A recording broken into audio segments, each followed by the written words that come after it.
দেখো, কোনো দেবতার সামনে তুমি মাথা নত করে চাইতেই পারো যে তোমার প্রোফাইলে রিচ বেড়ে যাক, তোমার চ্যানেলটা লোকে বেশি করে ফলো করুক, সাবস্ক্রাইব করুক, লাইক করুক, শেয়ার করুক, কিন্তু তাই বলে একদম ডাইরেক্ট ভগবানকেই নামিয়ে দেবে তোমার ভিডিওতে, সেটা তো একটা আলাদা ব্যাপার বস। হ্যাঁ, ঠিকই শুনছেন, কারণ দেখলাম ইনস্টাগ্রামে কিছু ছাত্রীরা তাদের ভিডিও শেয়ার করার জন্য ভগবানকে ডেকে নিয়েছে, মানে ভগবান এসে বলছে তাদের ভিডিও শেয়ার করতে, আর তার জন্য বিভিন্ন লোভও দেখাচ্ছে।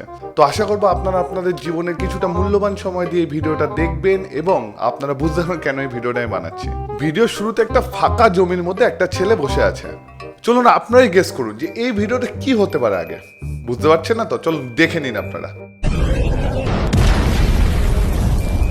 आज सोमवार है।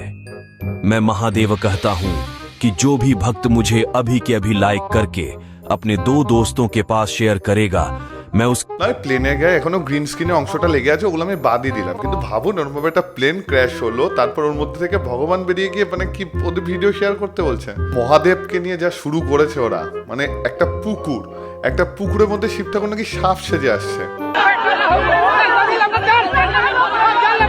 बेटा, सावन की तीसरी सोमवार से पहले जो भक्त इस वीडियो को लाइक शेयर करेगा, मैं महादेव कहता हूँ कि उसकी सारी गरीबी दूर कर दूंगा। মহাদেবকে ইচ্ছাধারী নাক বানানোর আগে ওরা একটুও ভাবলো না। ওদের স্ক্রিপ্ট রাইটারটাকে আমি না বারবার এটাই জানতে চাই, ওরা নিজেরা ভাবে নাকি লোক রেখেছে এই ভাবার জন্য। মহাদেব, আপনারা আমার কথা শুনতে পান, আপনার অনেক আগেই উচিত ছিল আপনার ত্রিশূল দিয়ে এইসব ওষুধদের বধ করা। পুকুর থেকে নাকি মাটি ফাঁক হয়ে নাকি মহাদেব উঠে কি বলছে শুনুন। बेटा, सावन की तीसरी सोमवार से पहले जो भक्त इस वीडियो को लाइक शेयर करेगा, मैं महादेव कहता हूँ कि उसकी सारी गरीबी दूर कर दूंगा। আরে উনারা ভগবান, উনারা প্রচারে বেরোননি, উনারা মনে হচ্ছে না নিজেদের প্রচারে বেরিয়েছে যে না আমার এটা শেয়ার কর, আমার ভিডিও। আরে ভাই, নিজেদের ভিডিও নিজেরা শেয়ার কর, ঠাকুরের নাম করে করিস না। আচ্ছা, চিড়িয়াখানায় আপনারা সিংহ কতজন দেখেছেন? আপনাদের সিংহ সম্পর্কে একটা বেসিক আইডিয়া তো আছে, সিংহের গতি, সিংহের বডি, এই সম্পর্কে একটা আইডিয়া তো আশা করি আছে। এবার এই ভিডিওটা দেখতে দেখুন। হ্যাঁ, সিংহই দৌড়াচ্ছে, বাহ, দেখতে পাচ্ছেন? সিংহ দৌড়ে বেশি লাফানোর জন্য কিন্তু মাথা কেটে গেছিল গ্রিন স্ক্রিন এফেক্টে। সিংহ দৌড়াচ্ছে, লাফিয়ে জোরে জোরে দৌড়েও নাকি ধরতে পারছে না। আমি বুঝতে পারিনি এই মানুষটা যে কেন রেসে নামছে না, সেটা আলাদাই একটা প্রশ্ন। তারপর দৌড়ে যত ট্রফি আছে সব ইন্ডিয়ায় আসবে। সিংহকে রেসে হারিয়ে পর্যন্ত দিয়েছে, মানে সিরিয়াসলি। তারপরে সে এক জায়গায় ওয়েট করে ঠাকুরকে ডাকছেন, সবার মাথায় এসে ওদের বাঁচাবে, সে আলাদা ব্যাপার। কিন্তু মানে সিংহকে হারিয়ে দিল। ভগবান, মানে এটা কনসেপ্টটা কোথা থেকে ভাবে ওরাই জানে। দেখুন না, এই ছেলেটা যাচ্ছে পুকুরের পাশ থেকে, জলের মধ্যে দেখলো কুমির, ও চুলকানি জাগলো, মারলো একটা জলের মধ্যে ইট, ব্যাস। रुक जा बालक, मैं संतोषी माता हूँ। जो भी भक्त अभी के अभी मेरे वीडियो को लाइक करके 2 लोगों के पास शेयर करेगा, मैं उसकी सारी गरीबी दूर कर दूंगी। মানে কোনো প্রাণীকে মারা উচিত না, এইসব কোনো নীতিমূলক শিক্ষা না, না না না। এই ভিডিও শেয়ার কর, এই ভিডিও শেয়ার করলে সব কিছু দূর হয়ে যাবে। বিশ্বকর্মা নাকি মানুষকে বলেছিল কর্মই ধর্ম, কিন্তু এখন বলছে যে না, এই রিল শেয়ার কর, তাহলে সব কিছু উনিই দেখে নেবে। बेटा, मैं विश्वकर्मा जी हूँ। आज 17 सितंबर है। जो भक्त लाइक फॉलो करके 2 आदमी के पास शेयर करेगा तो मैं तुम्हारा भविष्य चमका दूंगा। আরে রীতিমতো এরকম ঘুষের লোভ দেখাচ্ছে এক একজন। কল থেকে একটা শিব ঠাকুরের মূর্তি তুলে বলছে যে এই ভিডিও দুজনের সঙ্গে শেয়ার করলে নাকি আমার সব কিছু সমস্যা মিটে যাবে। আমি তো অন্তত 200 জনের সঙ্গে শেয়ার করবো। আমার সাথে যদি কোনো কিছু ভালো হয়, খুব ভালো কোনো নিউজ পেয়ে, আমার তো তার 100 গুণ ভালো নিউজ পাওয়ার কথা, আমি অবশ্যই কিন্তু শর্ট ভিডিওতে দিয়ে দেবো যে আমার সাথে কি ভালো হয়েছে। আর এত ভালো করার জন্য রিসেন্টলি হয়তো আমার প্রাইম মিনিস্টার হওয়ারও ডাক আসতে পারে। মানে এত গুণ ভালো করছি তো প্রত্যেকটা দেবী দেবতাদের জন্য। আর রেল লাইনে দুর্ঘটনা কেন হবে না? রেল লাইনে রিল বানানো তো বন্ধ হবেই না আমাদের দেশে। মানে রেল লাইনে দেখাচ্ছে এখানে এক ক্যারেক্টার এইভাবে শুয়ে আছে, এভাবে কেউ মদ খেয়েই শুয়ে থাকতে পারে না। রেল লাইন কোনো ঘুমানোর তো জায়গা না।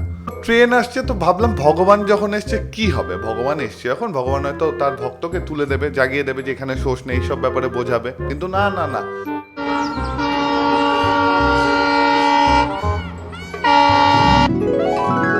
बालक, आज मंगलवार है। अगर तुम मुझे अभी के अभी अपने 2 दोस्तों को भेजोगे तो मैं तेरी सारी गरीबी दूर कर दूंगा। विश्वास नहीं होता तो करके दे। ভগবান বলছে ভিডিওটা শেয়ার কর, তাহলে সমস্ত দুঃখ দূর হয়ে যাবে তোর। এরা ভগবানদেরও ছাড়লো না, ভগবানদের দিয়েও ঘুষ দেওয়াচ্ছে। ভাই কি চলছে আপনারা ভাবুন না। একটা জায়গায় আপনারা একটা মাঠের মধ্যে যাচ্ছেন, একটা বিশাল বড় দামড়া সাইজের ইঁদুর দেখলেন, সেটা নিয়ে একজন ধরতে গেল, আর তার মধ্যে থেকে গণেশ ঠাকুর উঠে সেও বলছে ভিডিও শেয়ার কর, তাহলে তোর গ্রোথ হবে, তোর জীবনে কোনো অভাব থাকবে না।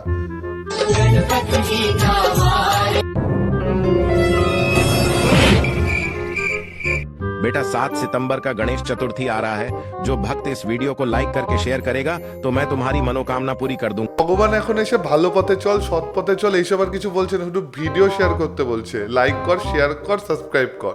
সিরিয়াসলি বলতে বস কাজও হচ্ছে, কারণ এদের ফলোয়ার্স তো আমার থেকে তো অন্তত বেশি। আমি বলছি বলে তোমরা তো লাইক শেয়ার সাবস্ক্রাইব করবে না, ভগবান এসে বললে তবে হয়তো তোমরা করবে।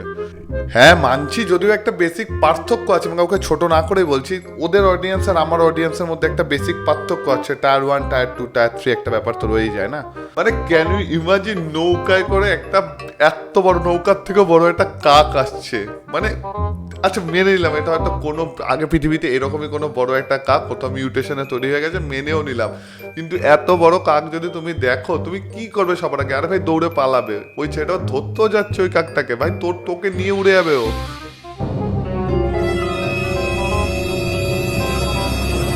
बालक आज शनिवार है। जो भी भक्त मुझे अभी के अभी लाइक करके अपने 2 दोस्तों के पास शेयर करेगा, मैं उसकी सारी चिंता दूर कर दूंगा। अगर विश्वास नहीं হ্যাঁ এতক্ষণে তোমরা বুঝেও গেছো কাকের মধ্যে দেখো ভগবান চলে আসবে, ভগবান চলেও এসছে। আর সত্যি বলতে ভগবানের আশীর্বাদে না এদের মধ্যে অনেক দৈব শক্তিও চলে এসছে, আর তা দিয়ে কিন্তু ওরা অনেক জনকল্যাণ করছে। আরে সিরিয়াসলি বলছি, এক জায়গায় দেখলাম যে খরা হয়েছিল, ফসল টসল সব শুকিয়ে গেছে, তখন কি করলে লোকটা দেখো তোমরা।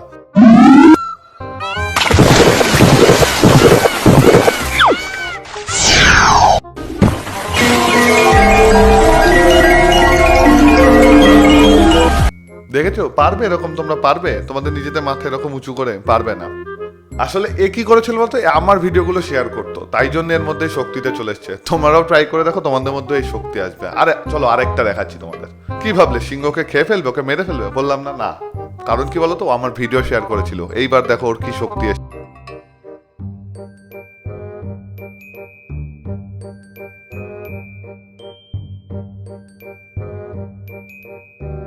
বলা হয় এরোপ্লেন আবিষ্কারের আগে নাকি মানুষ এইভাবেই ট্রাভেল করতো। আর দেখো একটা কথা বলি, অনেকেই না ভগবান আর টাকা এই জিনিসটাকে মিলিয়ে ফেলছো। তোমার যদি ভক্তি করতে হয় করো না। একটা ভিডিও দেখাচ্ছি, তোমরা আগে একটু দেখো। মানে এখানে কি করছে, এখানে একজন শিবলিঙ্গ কোলে নিয়ে বসে আছে, উপর থেকে একজন টাকা ছড়াচ্ছে। ভাই কেন? মানে এর কি কনসেপ্ট? মানে এটা তো দেবতাকে অপমান করা, তাই না? তুমি যদি কাউকে ভক্তি করো, তুমি তো তাকে ইনসাল্ট করবে না কখনো, তুমি তো এখানে অপমান করছো, এটা কোনো ভক্তি না। আর তোমাদের যেরকম ভিডিও বানানোর ইচ্ছা তোমরা বানাও, ইউটিউব সোশ্যাল মিডিয়াতে এখন যে কোনো কিছু আপলোড করা যায়, তোমরা করো। কিন্তু তাই বলে মানে দেবী দেবতাদের অপমান করার তো কোনো মানে হয় না। আর আপনারা যদি আমার সঙ্গে সহমত হন, আপনারা কমেন্টে আপনাদের মতবাদ জানাবেন, লাইক করবেন, শেয়ার করতে পারেন। আর শেয়ার করলে ওই দৈব শক্তিগুলো পেয়ে যাবেন। তো ভালো থাকবেন, সুস্থ থাকবেন, দেখা হচ্ছে আগামী ভিডিওতে।